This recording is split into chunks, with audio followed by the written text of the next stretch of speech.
तो बच्चों आज हम लोग क्लास 10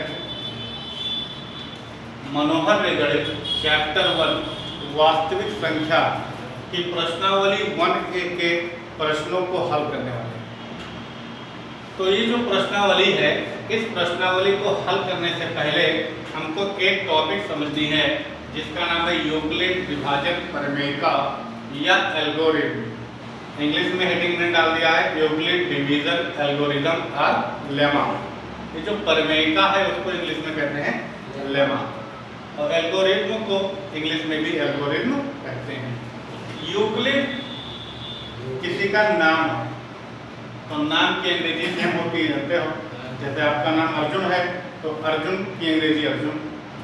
मेरा नाम हेमंत श्रीवास्तव, अंग्रेजी में भी हेमंत श्रीवास्तव।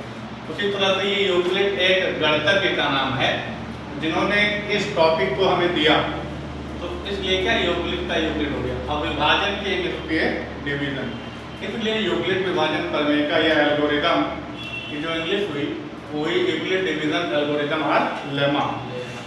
तो इस टॉपिक को आप जब सीखेंगे तो आप प्रश्नावली 1.1 के सभी प्रश्नों को बहुत आसानी से हल कर पाओगे। ठीक है, तो आओ देखो कैसे हम लोग सीखते हैं इसको। तो यूक्लिड डिवीजन एल्गोरिथम में यूक्लिड मैथमेटिशियन ने बताया कि यदि कोई दो पूर्णांक A और B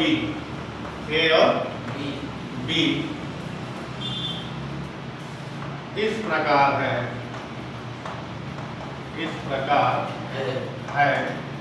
कि जो A और B है उसमें A बड़ा है B से। जैसे कोई दो पूर्णांक लोगे, पूर्णांक मतलब संख्या, जब कोई भी तुम दो संख्या लोगे तो आपको क्या होगा, ये होगा कि एक छोटा रहेगा एक बड़ा रहेगा। तो आपने दो संख्या ले लिया, एक A और एक B, तो उन्होंने मान लिया कि मान लो एक बड़ा है और B छोटा है। तो जब भी हम भाग वगैरह देते हैं तो बड़ी संख्या में छोटी संख्या से तो भाग देते हैं।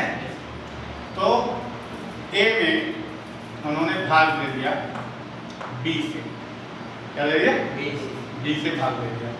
तो यहाँ पर आपको क्या मिलता है, भागफल। क्या मिलता है, भागफल। और भाग करते जाते हो तो नीचे आपको या तो पूरा पूरा कट जाता है या तो कुछ बच जाता है। तो जो बच जाता है तो कहते हैं शेषफल, है ना। तो भागफल को इंग्लिश में कहते हैं कोटिएंट, क्या कहते हैं, और शेषफल को इंग्लिश में कहते हैं रिमाइंडर।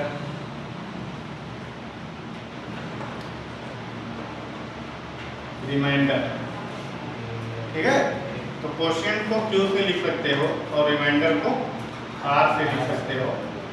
ठीक है, इसको स्मॉल से होगा Q और R।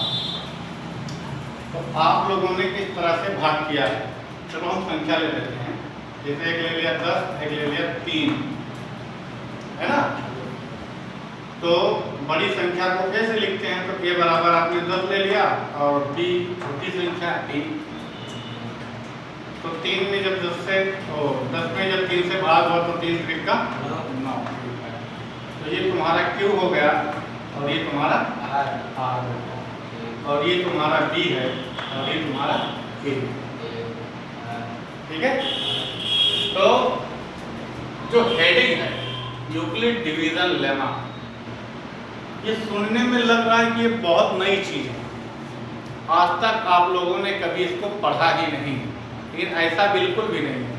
ये एकदम पुरानी चीजें हैं, आप लोग इसको पढ़ चुके हो पुराने क्लास में, अपने पिछले क्लास में। आप लोगों ने कक्षा 5-6 में पढ़ा होगा कि भाग करो फिर उत्तर की जांच करो, पढ़े हो ना। ये वही चीज है, सेम, भाग करो उत्तर की जांच करो। तो जैसे ये आपने भाग किया, अब ये अब आपका भाग सही है कि गलत है, इसकी उत्तर की जांच करो। तो उत्तर की जांच करने के लिए आपको आपके अध्यापकों ने बताया कि भाज्य, इसे जिसमें भाग देते हो इसे कहते हैं भाज्य। तो भाज्य बराबर भाजक, जिससे भाग देते हैं उसको कहते हैं भाजक। भाज्य बराबर भाजक गुणे भागफल, गुणे भागफल मैंने बताया ही क्या है, इधर जो लिखा रहता है, और प्लस शेषफल। ये बात कितने लोगों को मालूम है? लगभग सबको मालूम है कि भाग करने के बाद में अगर उत्तर की जांच करनी है तो फार्मूला लगता है भाज्य बराबर भाजक गुणे भागफल प्लस शेषफल। तो अब आप क्या करोगे? भाज्य को लिखोगे 10, भाजक को लिखोगे 3, गुणे भागफल को लिखोगे 3 आया, प्लस शेषफल को लिखोगे 1। अब इधर वाला हल करो, अगर वो इसके बराबर आ जाए तो इसका मतलब आपने भाग सही किया है। ये 3 त्रिक का 9, 9 में जुड़ेगा 1 10, यानी कि आपका भाग सही है। तो मान लो मैंने संख्या नहीं लिया था, ए और बी लिया था, ए और बी लिया था, और उसको जब मैंने ए में बी से भाग दिया तो भागफल क्यू आ गया और शेषफल आर आ गया। तब इसको कैसे लिखेंगे बताओ? भाज्य आपका क्या है? जब आपने ए और बी लिया था, भाज्य ए है, या बीच वाला, भाजक बी है, भागफल क्यू है और शेषफल आर है। तो यहाँ से आपको एक स्टेटमेंट मिल गया, A equal to B Q plus R, A equal to B Q plus R. तो ये जो ए बराबर बी क्यू प्लस आर है, इसी लाइन को हम लोग क्या कहते हैं? यूक्लिड विभाजन प्रमेय का या एल्गोरिथ्म। कोई दिक्कत? यूक्लिड विभाजन प्रमेय का आपके समझ में आया? अब एक बहुत छोटी सी महत्वपूर्ण बात के पर और चर्चा करेंगे।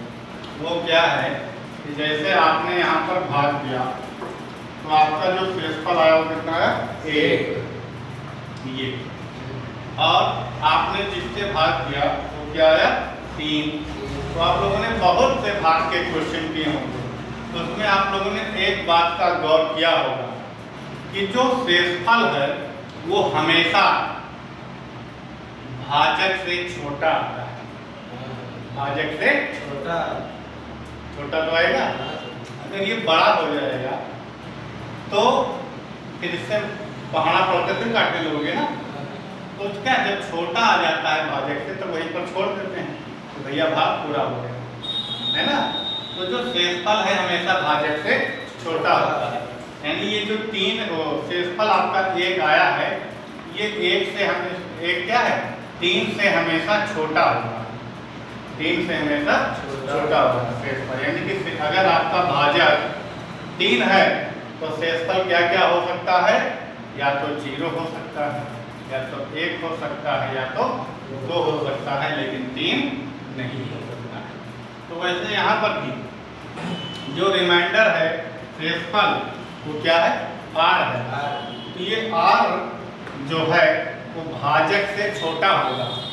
भाजक इसमें क्या है? ए बराबर बी क्यू प्लस आर में भाजक, हाँ बी है। Very good. तो जो बी है वो बड़ा होगा और आर क्या होगा? छोटा होगा।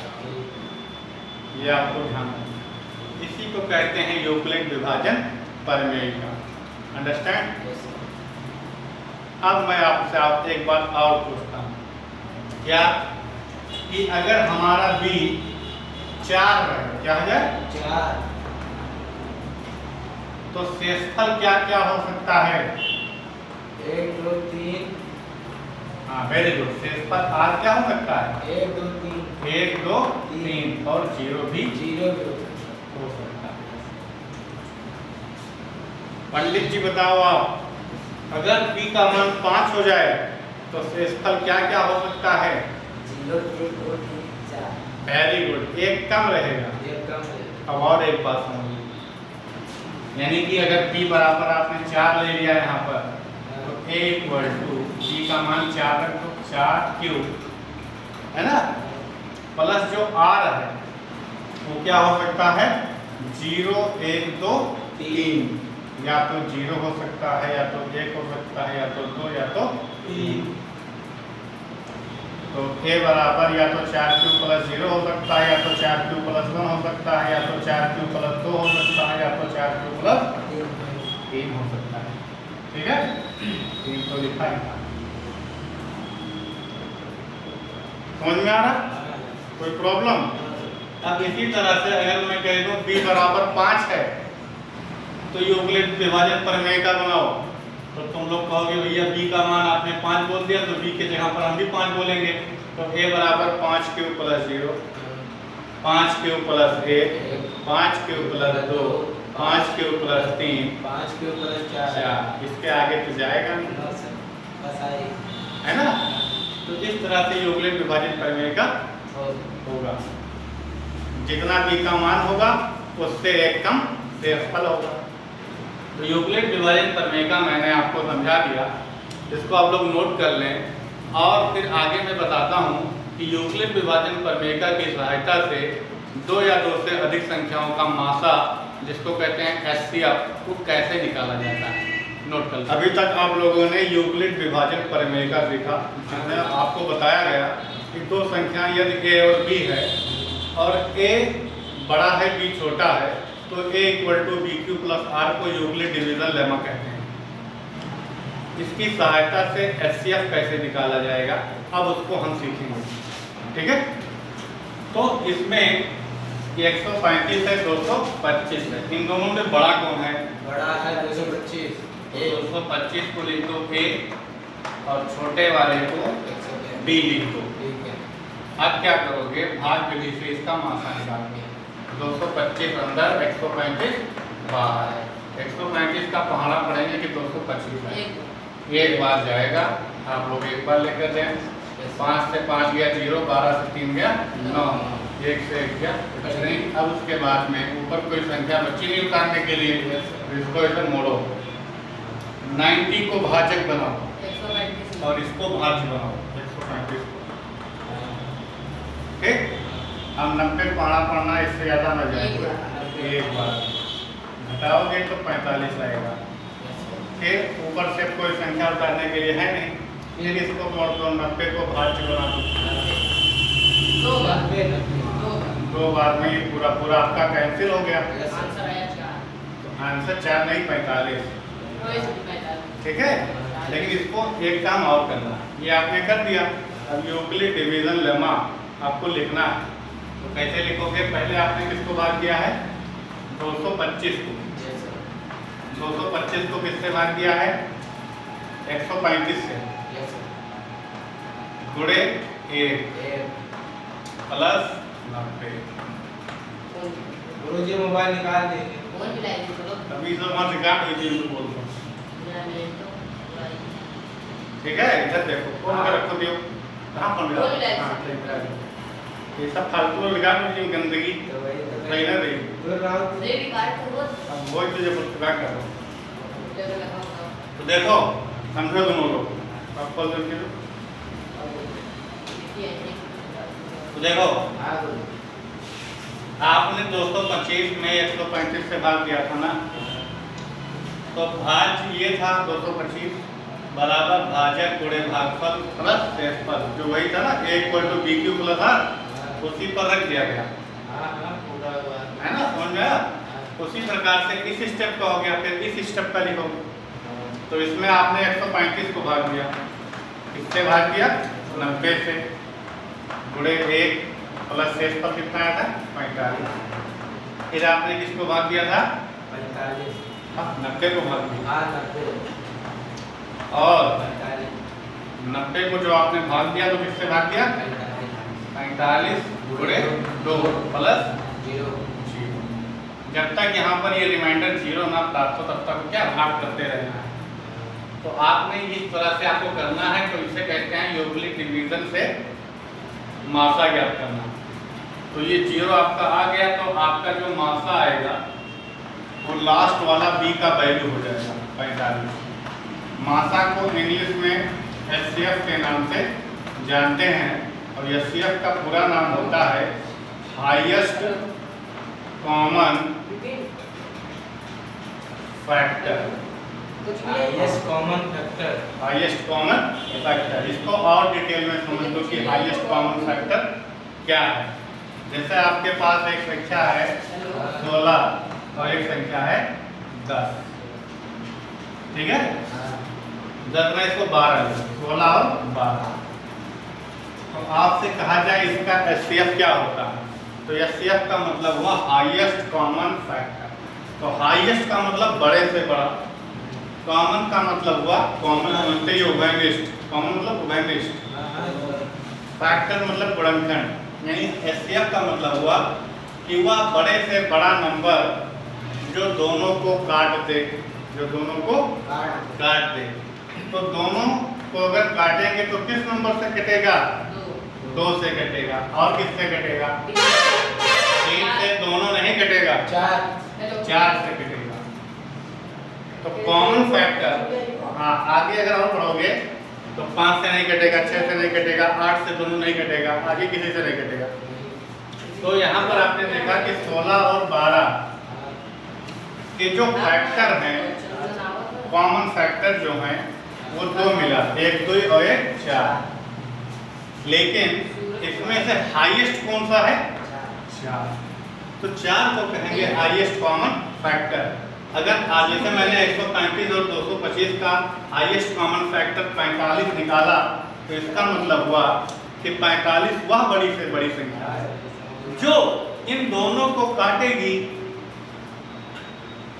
16 और 12 का अगर आप मासा इसी तरह से निकालते हैं तो क्या आएगा? 4। निकाल करके देख लो, 16 को अंदर लिखोगे, 12 को बाहर, 16 एकम 16 और 12 एकम 12, 4 बचा, 4 को मोड़ोगे 12 यहाँ उतारोगे, 4 से 12, लास्ट टाइम जो कटता है वही 4 मासा आया कि नहीं आया। तो अगर किसी भी 2 संख्या का आप मासा निकाल रहे हैं तो आप वो संख्या निकाल रहे हैं, वो बड़ी से बड़ी संख्या निकाल रहे हैं जो दोनों को पूरा पूरा काट देगी, ठीक है। उससे काटने के बाद में फिर वो संख्या दोबारा नहीं कटेगी। तो डाल लो। इसी तरह से आपके एक्सरसाइज में 8-10 क्वेश्चन हैं, उसे करना है।